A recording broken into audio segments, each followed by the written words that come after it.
right? I just think a key part of that is people doing things like independently larger than people doing things related to you. And so I still just think like we have an audience with Hello Internet. Like Hello Internet is by far and away the thing that comes closest to the possibility of using the word community, right? But I would still stay far away from it, and I don't like that word, and I try to avoid it. Although I'm sure if people go back through the podcast, they can find some place where I've slipped up. I just don't like that word, and it's not something that I would necessarily use to describe this, because again, it feels like there's something in there which is trying to put something into the minds of the people in your audience that is almost exploitive. Because when I think about, again, like working for a school, and when they talk about a family, these conversations always came up when like administration wants you to do something that you would never do if you were thinking about this as a company, right? And you were an employee in a company.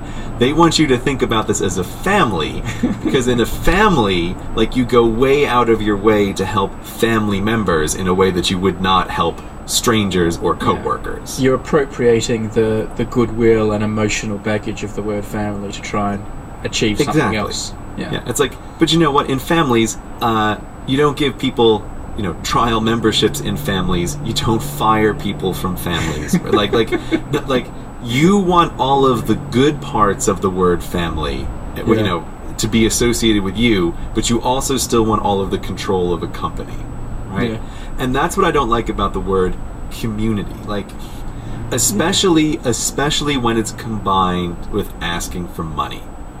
So, like, I would never want to say something like, buy a flag so that you can be part of the Hello Internet community.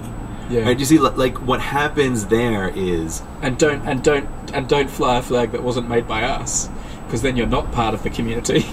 Yeah, that's exactly it. Like, I'm actually thinking, like, I mean, because when we talked about when the flag thing came up, like, that was one of the very reasons why we gave over the design, like, to the public domain, right? And I think this is one of the few places I think I may have used the word community, because I can genuinely say, like, the community made this, because we had nothing to do with that flag.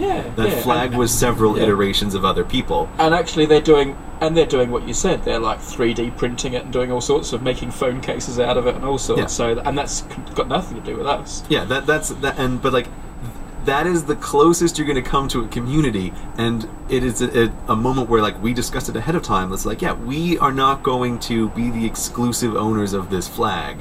We didn't make it. Like, it came organically without us, and so it makes sense to, like, throw it back out organically. Like, we can't claim ownership of this thing. That's what I mean with this kind of community thing. Like, it's very, very tricky, but I just think audience is almost always the correct word. It doesn't have emotional baggage, and it's a description of the situation. Now, the update video the Fine Brothers made, the kind of the half retraction before the complete retraction happened, which was not done with a video. That was just done quietly with a blog post. But this kind of half retraction attempt to stem the hemorrhaging. Mm-hmm. Editorially aside, if you just ignore the content and what they were trying to achieve with it, that was not, for guys who make films for a living, that was not well executed artistically. The way their looks and their expressions and some of the scripting, like, I think if they could do that differently a second time, they would take that option. Yeah, that video was the one where, when I watched it, I knew immediately I had to make the two videos that I made making fun of it. Like, the choice was taken away from you. I honestly felt like I have no choice now, right? Like the first video annoyed me on these things that are particular annoyance to me, and just, like, press my buttons. But I swear to God, when I watched that update video, the moment they used the word freeboot, it was like, yeah, no, I have no choice, right? I forgot they used the word freebooting in it. I know. That almost made me forgive them. Yeah. I was watching the thing, and I knew I was already going to make this video, but it's like, when they said freeboot, it's like they handed me a letter of permission to make a video about this, and I really felt like I had no choice. And and those two videos I made, like, I have never made anything faster in my whole life. Like, those two videos, they were just, it was like God was reaching down from heaven and just made